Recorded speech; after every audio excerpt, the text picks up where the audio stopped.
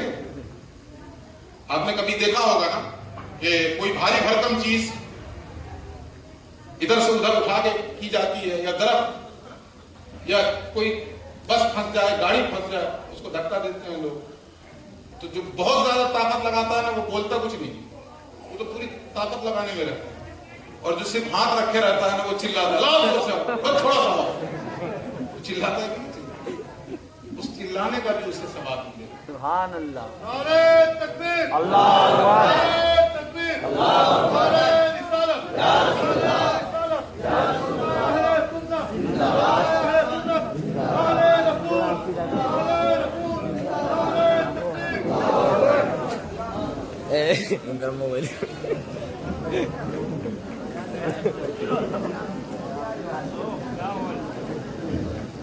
تشریف رکھیں، انشاءاللہ العزیز سبھی حضرات ملاقات کریں گے پروگرام کے بعد۔ بیٹھ جائیں،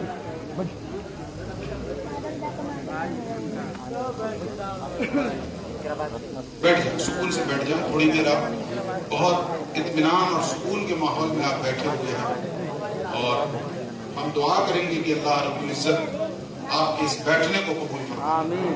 بیٹھ جائیں، تھوڑی دیر آپ بیٹھیں، وقت کم ہے اس لیے جلدی سے آپ اچھا ماحول بنا لیں۔ درود شریف پڑھیں۔ اللهم صل وسلم وبارك على سيدنا ومولانا محمد وعلى آل سيدنا ومولانا محمد بعظمته وحسنه وجماله وبارك وسلم۔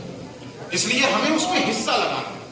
جو کہا نا مدد کرو، مدد کی مختلف نوعیتیں ہو سکتی ہیں۔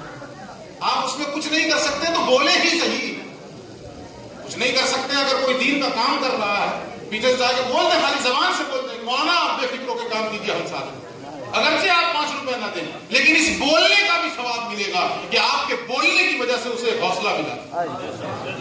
کل قیامت کے دن وہ کہہ سکے گا کہ مالک میری تو ہمت ٹوٹ رہی تھی، اس نے آ کے سہارا دیا۔ وہ کسی کا شعر ہے نا کہ کسی کے ہاتھ نے مجھ کو سہارا دے دیا، ورنہ کہاں میں اور کہاں یہ کیا ہے راستے پیچیدہ پیچیدہ، کہاں میں اور کہاں یہ راستے پیچیدہ پیچیدہ، کسی کے ہاتھ نے مجھ کو سہارا دے دیا، تو اس کا بھی ہمیں ثواب ملے۔ تو مدد کریں، اس نبی کی مدد کریں۔ مدد کا مطلب یہ ہے کہ اس مشن کے لیے مدد کریں جس مشن کے لیے اللہ رب العزت نے انہیں بھیجا، اور وہ مشن پورا ہوگا انشاءاللہ، وہ مشن پورا ہوگا۔ امام مہدی آئیں گے نا، پورا ہوگا کہ نہیں ہوگا؟ اپنا حصہ کتنا لگتا ہے یہ دیکھنے کے، ہم لوگ لگا دیں اپنے آپ کو۔ جو کہا جاتا ہے نا کہ تن من دھن سب کچھ جھونک دے اسلام، میری زندگی کا مقصد تیرے دین کی سرفرازی، میری زندگی کا مقصد تیرے دین کی سرفرازی، میں اسی لیے مسلمان، میں اسی لیے نمازی، ہماری زندگی کا مقصد بن جائے اللہ کے دین کی سرفرازی، اللہ کے دین کی سربلندی، کہ ہماری زندگی کا مرمہ نظر بن جائے، ہم اسی لیے جیے، اسی لیے مریں، اٹھنا بیٹھنا اس لیے ہو جائے، چلنا پھرنا اس لیے ہو جائے کہ اللہ کا دین غالب بن جائے، اللہ کا دین غالب۔ کچھ نہیں کر سکتے، ہاتھ اٹھا کے دعا نہیں کریں، یا اللہ اپنے دین کو غالب کر دے، یا اللہ اپنے دین کو، اتنا تو کر سکتے ہیں، یہ بھی مدد ہے۔ اس لیے کوئی مایوس نہ ہو کہ میرے پاس پیسے نہیں، میں پیسے نہیں دے سکتا، میں کیا کروں، منہ سے بولے۔ وہ ایک لفظ، ایک جملہ کہا جاتا ہے نا، دامے درمے قدمے سخن، دامے درمے قدمے سخن، قرض دے کے ہی ہو مدد کر دو، ایسے نہیں دے سکتے، قرض دے دو، چلیے بھائی آپ کام کر رہے ہیں، بڑا کام کر رہے ہیں، لیجیے میری طرف سے اتنا قرض ہے، جب آپ کو ہوگا آپ لوٹا دیجیے، یہ بھی مدد ہے۔ قرض نہیں، ویسے ہی آپ دے دیں، صدقہ کر دیں اللہ کے راستے میں، یہ بھی مدد ہے۔ قدمیں نہ قرض دے سکتے ہیں، نہ ویسے صدقہ دے سکتے ہیں، تو کہیے ماں صاحب کہاں جانا ہے چندہ مانگنے، چلیے میں بھی ساتھ چلوں، یہ قدمیں میں آ جائے، آپ قدم سے ساتھ دے رہے ہیں۔ فلاں دکان میں چلنا، چلیے 1 سے 2 گھر میں بولوں گا جانے، اس سے بھی مدد ہوگی۔ اور کہا سخنے، اگر قدم سے نہیں چل سکتے ہو تو کم سے منہ سے بولے، منہ سے ہی ساتھ دے دیں، یہ بھی مدد۔ اللہ رب العزت نے فرمایا کہ اگر اپنے نبی سے تعلق قائم کرنا چاہتے ہو، سب سے پہلی چیز یاد دلائیے مجھے، ایمان، دوسری چیز تعظیم، تیسری چیز مدد۔ کس چیز میں مدد؟ مشن میں۔ مشن ہے، کیا ہے مشن؟ اقامت دین، غلبہ دین۔ اور اس کے بعد چوتھی چیز آ رہی ہے، اور یہ ہے کانٹے کی بات، واتبعوا النور الذی انزل معہ، اس نور کی پیروی جو نور قرآن کی صورت میں اس نبی کے ساتھ اتارا گیا۔ اب ان چاروں کو سننے کے بعد یہ بات بھی سمجھ لیں آپ کہ یہ چاروں چیزیں ایسے ہی ایک دوسرے سے جڑی ہوئی ہیں جیسے زنجیر کی کڑیاں جڑی ہوئی ہوتی ہیں، آپ ایک کو نہیں کر سکتے۔ اس وقت امت کی حالت کیا ہو گئی، کوئی اس والے کو لے کے بھاگا، کوئی اس والے کو لے کے بھاگا، کوئی اس والے کو لے کے بھاگا، کوئی ایمان لے کے بھاگ گیا، ایمان لے آنا ہوگی، تعظیم ابا کریں گے، اچھا ایمان اور تعظیم دونوں لے لیا، مدد کون کرے گا؟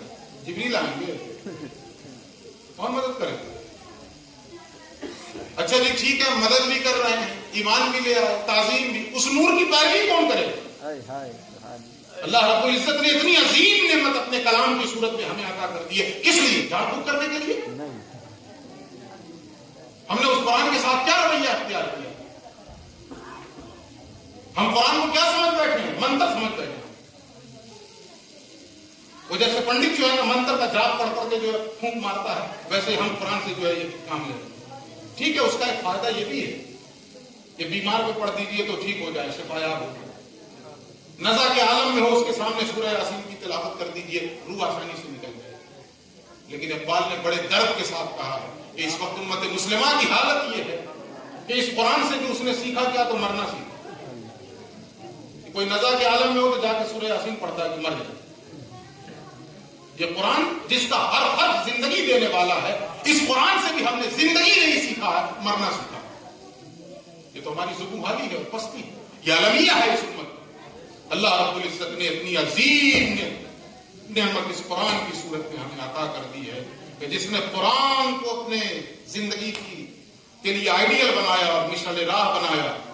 اللہ کے نبی فرماتے ہیں وَمَنْ دَعَا إِلَيْهِ هُدِيَ إِلَىٰ صِرَاطٍ مُسْتَقِيمٍ. جس نے قرآن کی طرف لوگوں کو دعوت دی، کسی کی ہدایت ہو یا نہ ہو، اس کی ہدایت ہو گئی جو قرآن کی طرف بلاتا ہے. اس لیے اس نور کی پیروی بھی ہو اپنی زندگی میں. یہاں پہ یہ حدیث سن لیجیے. اللہ کے نبی فرماتے ہیں مَا آمَنَ بِالْقُرْآنِ مَنِ اسْتَحَلَّ مَحَارِمَهُ. اس شخص کا قرآن پر کوئی ایمان نہیں ہے جو قرآن کی حرام کی ہوئی چیزوں کو اپنے لیے حلال کرے.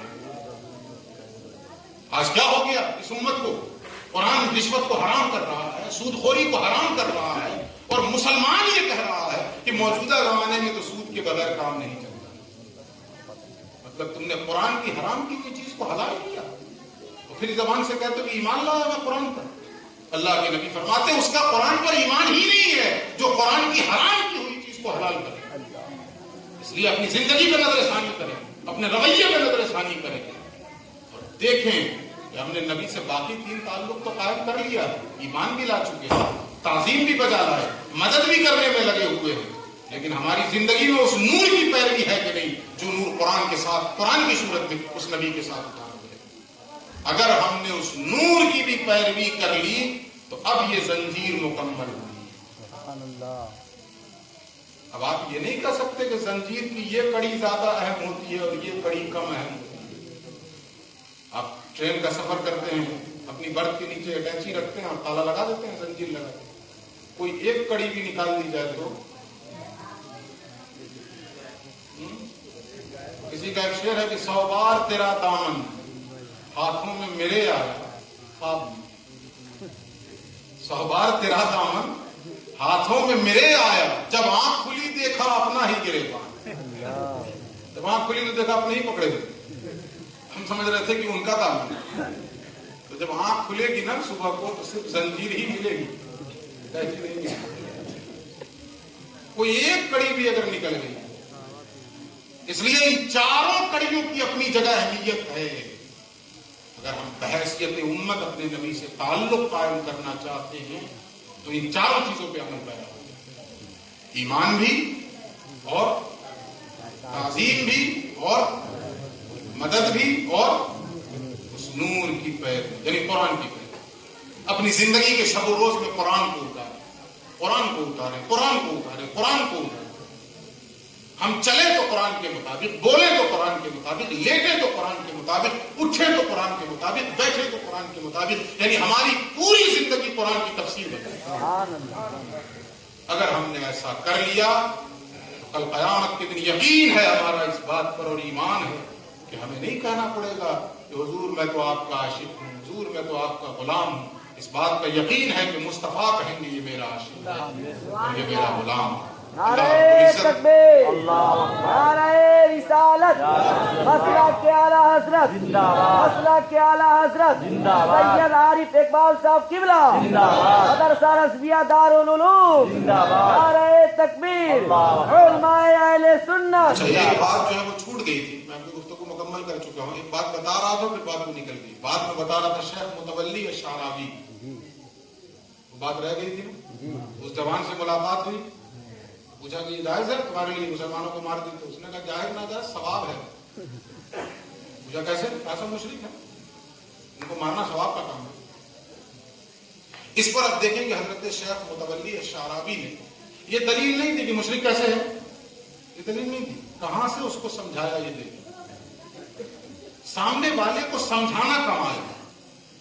صوفیاء کرام میں اور ہم جیسے لوگوں میں فرق یہی ہے کہ ہم سامنے والے کو ہرانے کی فکر کرتے ہیں اور بزرگان دین سامنے والے کو جیتنے کی فکر کرتے ہیں. سبحان اللہ. تو اس کو جیت کیسے؟ ایک غریب نواز ہندوستان میں آیا تو 90 لاکھ لوگوں کا دل جیت گئے. سبحان اللہ.